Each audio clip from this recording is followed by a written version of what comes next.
Hello everyone, मेरा नाम है ट्विंकल और आज हम लोग ग्रुप डी के प्रीवियस ईयर क्वेश्चंस डिस्कस करने वाले हैं। तो इन क्वेश्चंस को करने के लिए जो थ्योरी आपको पता होना चाहिए, सबसे पहले हम उसको पढ़ेंगे एंड देन क्वेश्चंस पे मूव करेंगे। ठीक है, तो चलो स्टार्ट करते हैं। तो यहाँ पे हम लोग डिस्कस करने वाले हैं टाइप्स ऑफ मसल्स, यानी कि हमारे शरीर में मसल्स कितने प्रकार के हैं, ये हम लोग यहाँ पे डिस्कस करेंगे। ठीक है, तो देखो मेजरली हमारे शरीर में 3 प्रकार के मसल्स होते हैं, that is skeletal muscles, smooth muscles और कार्डियक मसल्स। अब हम लोग यहाँ पे सबसे पहले डिस्कस करेंगे इन मसल्स के स्ट्रक्चर में क्या डिफरेंस होता है। तो देखो यहाँ पे हम लोग स्केलेटल मसल का एक सेल को ड्रॉ किए हैं, ये एक सेल है, ये एक सेल है, ये एक सेल है, ये एक सेल है, यानी कि स्केलेटल मसल के सेल्स को हम ड्रॉ किए हैं, ये स्मूथ मसल के सेल्स को ड्रॉ किए हैं, ये कार्डियक मसल के सेल्स को ड्रॉ किए हैं। तो यहाँ पे सबसे पहले ये तो क्लियर होना चाहिए ना कि ये बना हुआ क्या है, ये बेसिकली सेल्स है, स्केलेटल मसल के सेल्स अरेंज्ड है इस प्रकार से। ठीक है, अब देखो इन मसल के सेल्स को हम लोग मसल फाइबर भी बोलते हैं। तो कहीं पर भी लिखा रहे मसल फाइबर तो समझ लेना वो मसल सेल के बारे में बात कर रहा है। अब देखो इनके स्ट्रक्चर को आप ध्यान से देखो, ये सिलेंड्रिकल है, इस तरीके से ये सिलेंड्रिकल है, तो इसलिए हम बोलते हैं कि ये सिलेंड्रिकल होते हैं। ये सिलेंड्रिकल है, यानी कि कार्डियक मसल सिलेंड्रिकल होते हैं और स्केलेटल मसल्स भी सिलेंड्रिकल होते हैं। स्मूथ मसल्स फ्यूजिफॉर्म होते हैं। ऐसे स्ट्रक्चर्स को, इस प्रकार के स्ट्रक्चर को हम लोग फ्यूजिफॉर्म बोलते हैं। ये बेसिकली कैसे हैं, बीच में इस तरीके से फूले हुए हैं और एंड्स पे इस तरीके से चपटे हैं। तो यहाँ पर ये बेसिकली टेपर्ड कर जाते हैं। टेपर्ड मतलब कि इस तरीके से पतले हो जाते हैं और बीच में मोटे होते हैं। तो ऐसे स्ट्रक्चर को हम लोग फ्यूजिफॉर्म बोलते हैं, जो टेपर्ड होते हैं दोनों एंड्स से। ठीक है, अब हम लोग बात करेंगे ब्रांचिंग अनब्रांचिंग की। इसमें क्या आपको ब्रांचिंग दिख रहा है? यहाँ तो बस ऐसे लंबे लंबे से स्ट्रक्चर आपको दिख रहे हैं, इनमें किसी भी प्रकार का ब्रांचिंग नहीं होता, इसलिए हम इन्हें अनब्रांच्ड बोलते हैं। क्या इनमें आपको ब्रांचिंग दिख रहा है? ये भी ब्रांच्ड नहीं होते, देखो इस तरीके से लंबे लंबे स्ट्रक्चर है, ये बिल्कुल ब्रांच्ड नहीं है, लेकिन ये ब्रांच्ड होते हैं। देख सकते हो आप, ये जो एक मसल सेल है ये ब्रांचिंग फॉर्म कर रहा है, दूसरे मसल सेल के साथ ब्रांचिंग फॉर्म कर रहा है, इसमें भी ब्रांचिंग प्रेजेंट है और इधर से भी ब्रांचिंग प्रेजेंट है। तो हम बोलते हैं कि कार्डियक मसल हमारे ब्रांच्ड होते हैं और ये दोनों मसल्स हमारे अनब्रांच्ड होते हैं। ठीक है, तो स्ट्रक्चर क्लियर रखना, ये बहुत इंपॉर्टेंट है। स्ट्रक्चर से पूछा गया क्वेश्चन कि कौन सिलेंड्रिकल होता है, कौन फ्यूजिफॉर्म होता है, कौन ब्रांच्ड कौन अनब्रांच्ड होता है, इसे पूछ दिया जाता है क्वेश्चन। अब हम लोग डिस्कस करेंगे कि इनके न्यूक्लियस कैसे होते हैं। ठीक है, तो ये बेसिकली हम क्या बोले थे, ये एक मसल सेल है। देखो ये जो मसल सेल है, इन सेल में आपको सेंटर पे क्या न्यूक्लियस दिख रहा है? बिल्कुल नहीं, ये जो ब्लैक आपको दिख रहा है ये न्यूक्लियस है। और एक मसल सेल में ये साइड पे प्रेजेंट है, साइड पे प्रेजेंट है, इसलिए बोलते हैं इसका पोजीशन पेरीफेरी पे है। लेकिन यहाँ पे तो एक सेल में बिल्कुल सेंटर पे है, इसलिए हम बोलते हैं ये सेंटर पे है। यहाँ पर भी बिल्कुल सेंटर में है, इसलिए बोलते हैं ये सेंटर में है।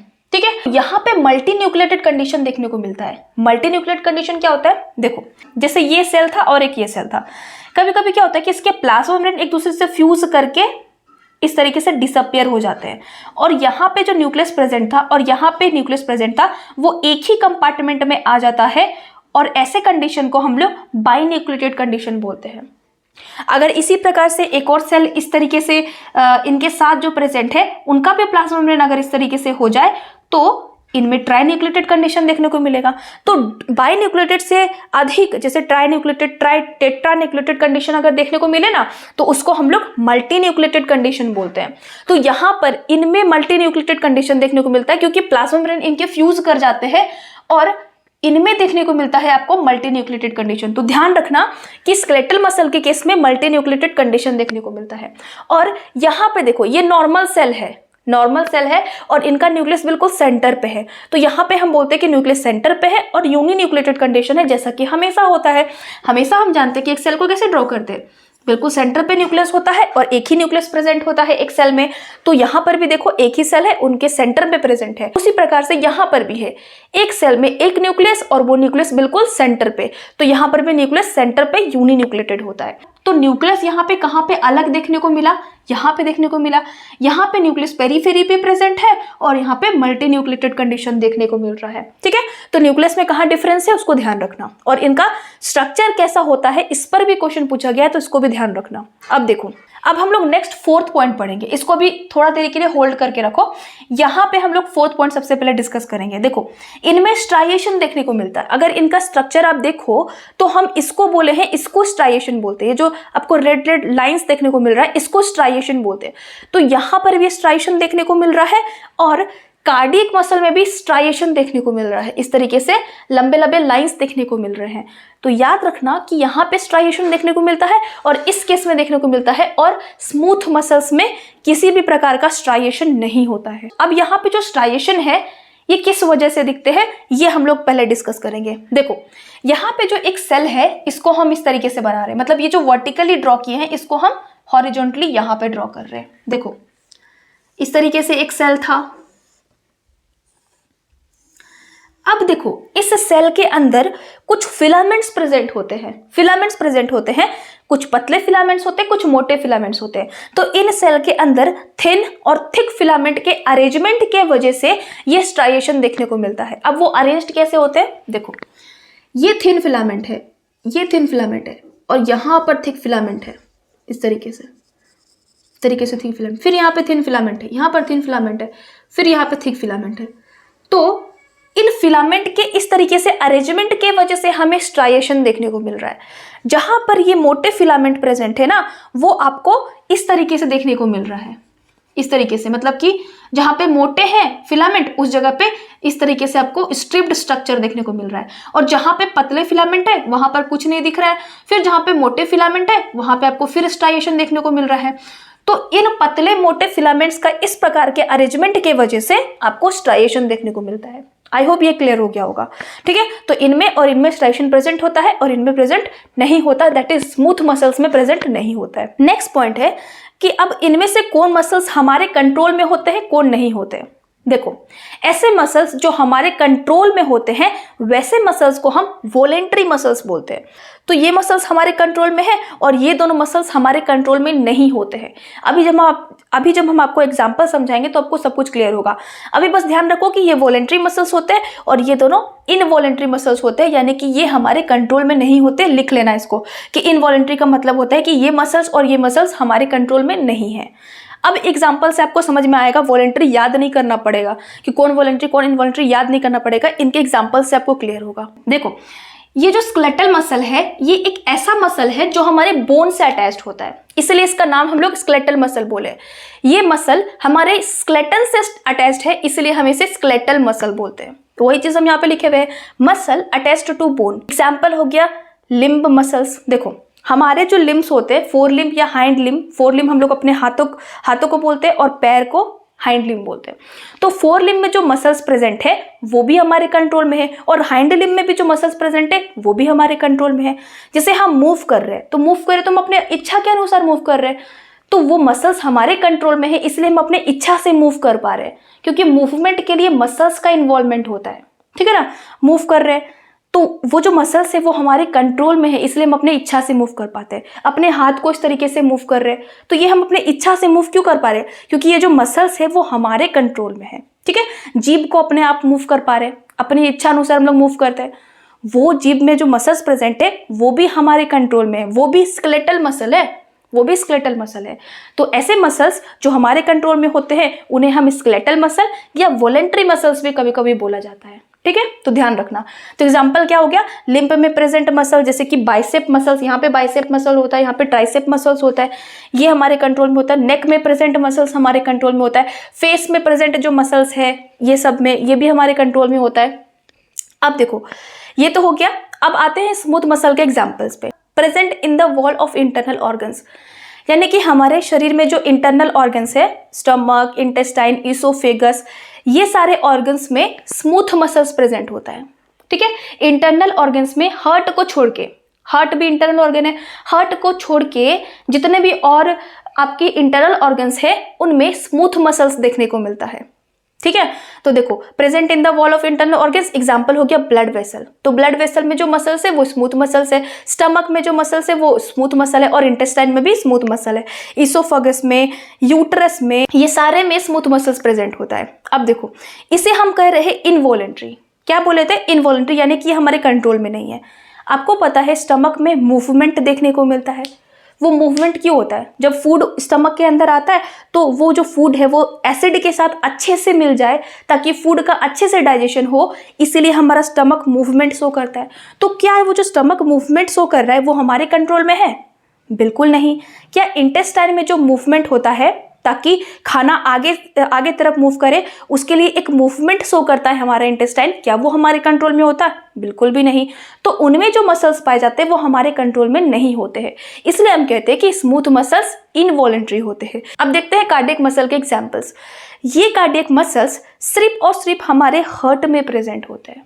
ध्यान रखना, cardiac muscles only present in our heart, ठीक है ना। तो ये सिर्फ और सिर्फ हार्ट में प्रेजेंट होते हैं, ये हमारे इंटरनल ऑर्गन्स में प्रेजेंट होते हैं एक्सेप्ट हार्ट, क्योंकि हार्ट में कार्डियक मसल प्रेजेंट है। ये हो गया। और ये बोन से अटैच्ड मसल्स होते हैं जो हमारे कंट्रोल में होते हैं, इन्हें हम वॉलंटरी मसल्स भी कहते हैं, और ये दोनों इनवॉलंटरी मसल्स कहलाते हैं, दैट इज स्मूथ मसल्स और कार्डियक मसल्स। आई होप ये पूरा क्लियर हो गया होगा। अब एक इंपॉर्टेंट पॉइंट याद रखना, इंटरकैलेटेड डिस्क। अब ये क्या होता है? इंटरकैलेटेड डिस्क सिर्फ और सिर्फ कार्डियक मसल में देखने को मिलता है। इनमें और इनमें इंटरकैलेटेड डिस्क नहीं प्रेजेंट होता है। सबसे पहले ये याद रखो, उसके बाद हम बताते हैं कि इंटरकैलेटेड डिस्क क्या होता है। क्या बोले? इंटरकैलेटेड डिस्क सिर्फ और सिर्फ कार्डियक मसल्स में प्रेजेंट होता है। ये होता क्या है? ये एक प्रकार का कम्युनिकेशन जंक्शन है। कम्युनिकेशन जंक्शन ये क्या होता है? देखो, इंटरकैलेटेड डिस्क क्या चीज में हेल्प करता है वो समझा रहे हैं। आपको पता है कि हार्ट में 4 चैम्बर्स होते हैं, 2 ऊपर के चैम्बर्स को हम लोग एट्रियम बोलते हैं और नीचे के चैम्बर्स को वेंट्रिकल बोलते हैं। तो लेट सपोज करो कि वेंट्रिकल के एक सेल में, वेंट्रिकल ऑब्वियसली वॉल है, उसमें भी सेल्स प्रेजेंट होंगे बहुत सारे। तो लेट सपोज करो वेंट्रिकल का एक सेल में सिग्नल आया कॉन्ट्रैक्ट होने का, यानी कि इस तरीके से कॉन्ट्रैक्ट होने का सिग्नल आया। तो अगर एक सेल में वो सिग्नल पहुंचा है कॉन्ट्रैक्शन का, उस सिग्नल को हम चाहते हैं कि वेंट्रिकल के पूरे वॉल में वो सिग्नल ट्रांसफर हो, उस चीज में हेल्प करता है इंटरकैलेटेड डिस्क या फिर कम्युनिकेशन जंक्शन। देखो नाम से पता चल रहा है, कम्युनिकेशन यानी कि किसी भी इंफॉर्मेशन को कम्युनिकेट करने में हेल्प करता है। अगर कॉन्ट्रैक्शन का सिग्नल एक सेल के पास पहुंचा तो एक सेल से दूसरा सेल, दूसरा सेल से तीसरा सेल, तीसरा सेल से चौथा सेल, पूरा का पूरा वॉल में इंफॉर्मेशन को पहुंचाने के लिए ये कम्युनिकेशन जंक्शंस हेल्प करते हैं। कम्युनिकेशन जंक्शन कम्युनिकेट इंफॉर्मेशन को यहां से वहां पहुंचाने में हेल्प करते हैं, और इंटरकैलेटेड डिस्क एक कम्युनिकेशन जंक्शन है। इतना याद हो जाएगा। आपको मोटा मोटी क्या याद रखना है कि इंटरकैलेटेड डिस्क कार्डियक मसल्स में प्रेजेंट होते हैं, सिर्फ और सिर्फ कार्डियक मसल्स में प्रेजेंट होते हैं, ठीक है। तो आई होप ये पूरा थ्योरी क्लियर हो गया होगा। हम एक बार और आपको रिवाइज करा देते हैं। मसल्स हमारे शरीर में 3 प्रकार के होते हैं, skeletal muscle, smooth muscle, cardiac muscle. Skeletal muscle का स्ट्रक्चर डिस्कस किए सबसे पहले। ये सिलेंड्रिकल होता है, इनमें किसी भी प्रकार का ब्रांचिंग देखने को नहीं मिलता। ये फ्यूजिफॉर्म स्ट्रक्चर्स होते हैं जो दोनों एंड से टेपर्ड होते हैं और अनब्रांचिंग इनमें देखने को मिलता है। ये सिलेंड्रिकल होते हैं, इनमें ब्रांचिंग देखने को मिलता है। इंपॉर्टेंट पॉइंट कि इनमें ब्रांचिंग देखने को मिलता है, कार्डियक मसल्स में ब्रांचिंग देखने को मिलता है। इनका न्यूक्लियस पेरीफेरी पे होता है। Multi nucleated condition skeletal muscle के केस में देखने को मिलता है। इनमें नॉर्मल केस सेंटर पे प्रेजेंट होगा, यूनिन्यूक्लिएटेड होगा, सेंटर पे प्रेजेंट होगा, यूनिन्यूक्लिएटेड होगा। इनमें स्ट्राइएशन देखने को मिलता है, इस तरीके से लंबे लंबे छोटे छोटे पतले पतले से स्ट्रिप स्ट्रक्चर आपको देखने को मिलते हैं, इनमें देखने को मिलता है। और कार्डियक मसल में देखने को मिलता है स्ट्राइएशन, इनमें देखने को नहीं मिलता है, स्मूथ मसल्स में देखने को नहीं मिलता, ठीक है। फिर हमने डिस्कस किया कौन हमारे कंट्रोल में है, कौन नहीं है। तो स्केलेटल मसल्स हमारे कंट्रोल में होते हैं, बाकी स्मूथ मसल और कार्डियक मसल हमारे कंट्रोल में नहीं होते, इसलिए इन्हें हम वॉलंटरी मसल्स भी बोलते हैं। फिर हमने एग्जांपल्स डिस्कस किया कि ये जो मसल्स होते हैं ये बोन से अटैच्ड होते हैं, जैसे कि हमारे लिम्स में पाए जाने वाले मसल्स, हमारे नेक में और फेस में पाए जाने वाले मसल्स। ये मसल्स पाए जाते हैं इंटरनल ऑर्गन्स में, हार्ट को छोड़ के, जैसे ब्लड वेसल्स में, स्टमक में, इंटेस्टाइन में, और जितने भी इंटरनल ऑर्गन्स होते हैं उनमें यही मसल्स पाए जाते हैं। और एकमात्र हार्ट में ही ये मसल्स पाए जाते हैं, दैट इज कार्डियक मसल्स। उसके बाद हमने डिस्कस किया इंटरकैलेटेड डिस्क के बारे में कि इंटरकैलेटेड डिस्क सिर्फ और सिर्फ कार्डियक मसल्स में प्रेजेंट होता है, और ये एक प्रकार का कम्युनिकेशन जंक्शन है जो सिग्नल को, इंफॉर्मेशन को एक जगह से दूसरी जगह ट्रांसफर करने में हेल्प करता है, ठीक है। तो आई होप ये थ्योरी क्लियर हो गया होगा। अब हम लोग क्वेश्चन पे मूव करते हैं। देखो क्वेश्चन, ध्यान से देखो। सबसे पहला क्वेश्चन है, how many type of muscle tissue are there. बताओ कितना टाइप का भी हम डिस्कस किए? 3 प्रकार का होता है ना, 3 प्रकार का भी हम डिस्कस किया, स्केलेटल, स्मूथ और कार्डियक।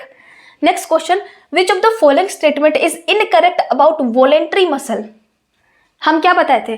स्केलेटल मसल को हम लोग वॉलेंट्री मसल भी बोलते हैं, तो बताओ इनके बारे में क्या चीज इनकरेक्ट है। सबसे पहले इनकरेक्ट पे अंडरलाइन मारो, उसके बाद देखो क्या इनकरेक्ट है। सबसे पहला, cells are long, obviously long होते हैं, सिलेंड्रिकल भी होते हैं, अनब्रांच्ड है। क्या ये इसमें कोई किसी भी प्रकार का ब्रांचिंग दिख रहा है? नहीं। एन आर यूनिन्यूक्लिएटेड, क्या इनमें न्यूक्लियस यूनिन्यूक्लिएटेड दिख रहा है आपको? नहीं, इनमें तो मल्टीन्यूक्लिएटेड केस दिखने को मिल रहा है, यानी कि यही स्टेटमेंट इनकरेक्ट है, यही इनकरेक्ट है, यानी कि यही आपका आंसर होगा। अब नेक्स्ट ऑप्शंस भी देख लेते हैं।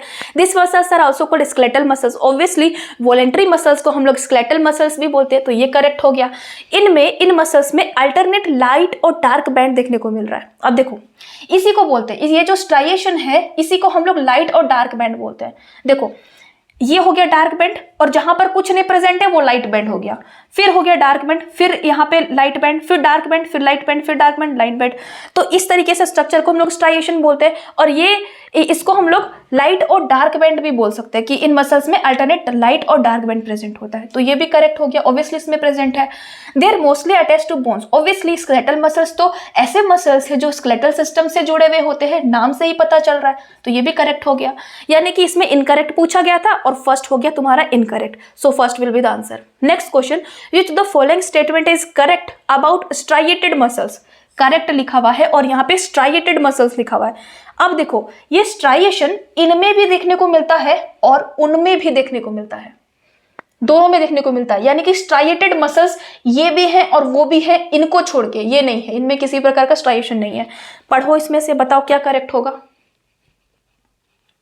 देखो, सेल्स आर लॉन्ग सिलेंड्रिकल। अब देखो, बात जो यहाँ पे हो रहा है वो इनके और इनके दोनों के बारे में बात हो रहा है, तो यहाँ पे करेक्ट बताना, दोनों को देखते हुए बताना, इसको भी और उसको भी। यहाँ पे क्या लिखा हुआ है? लॉन्ग होते हैं, ऑब्वियसली ये भी लॉन्ग है वो भी लॉन्ग है, सिलेंड्रिकल दोनों है, नॉन टेपरिंग है, ऑब्वियसली इस तरीके से तो है नहीं, नॉन टेपरिंग है, ये टेपरिंग था ना, टेपर्ड यहाँ पे लिखे थे हम, ये टेपरिंग था, ये दोनों टेपरिंग नहीं है, ठीक है। अनब्रांच्ड है, ये अनब्रांच्ड है, लेकिन उनमें तो ब्रांचिंग दिख रहा है, यानी कि अब स्ट्राइएटेड मसल्स तो ये दोनों है ना, उसके लिए आप अनब्रांच कंडीशन नहीं लिख सकते, क्योंकि एक में अनब्रांचिंग कंडीशन है, एक में ब्रांचिंग कंडीशन, तो ये इनकरेक्ट हो गया। नेक्स्ट पढ़ो, प्रोमिनेंट लाइट और डार्क बैंड देखने को मिलता है, ऑब्वियसली इसमें भी लाइट और डार्क बैंड है और उसमें भी लाइट डार्क बैंड है, तो ये करेक्ट हो गया ना, ऑप्शन सेकंड इसका करेक्ट ऑप्शन हो गया। करेक्ट पूछा था, यही करेक्ट हो गया। अब नेक्स्ट पढ़ो, cells are long with tapering ends and are unbranched. देखो, टेपरिंग एंड्स तो पहले ही गलत बोल रहा है, क्योंकि टेपर्ड तो स्मूथ मसल्स होते हैं, ये दोनों तो टेपर्ड है ही नहीं, ये तो नॉन टेपरिंग स्ट्रक्चर्स है, तो ये भी गलत हो गया, यहीं पे गलत हो गया। अब देखो, ये नॉन टेपरिंग है, ऑब्वियसली इसमें भी सही बोल रहा है, ये नॉन टेपरिंग है, सिलेंड्रिकल भी दोनों है, ठीक है। ब्रांचिंग, अब देखो ब्रांचिंग आप जनरल वे में नहीं बोल सकते हो कि स्ट्राइएटेड मसल्स ब्रांच्ड होते हैं, बिल्कुल नहीं बोल सकते हो, इनमें ब्रांचिंग नहीं दिख रहा है, इनमें ब्रांचिंग दिख रहा है, तो ब्रांचिंग आप जनरल वे में नहीं बोल सकते हो स्ट्राइएटेड मसल्स के लिए, इसलिए करेक्ट ऑप्शन हो गया आपका B. Next question, what is the difference between striated and smooth muscles? Striated muscles किसे कहते हैं?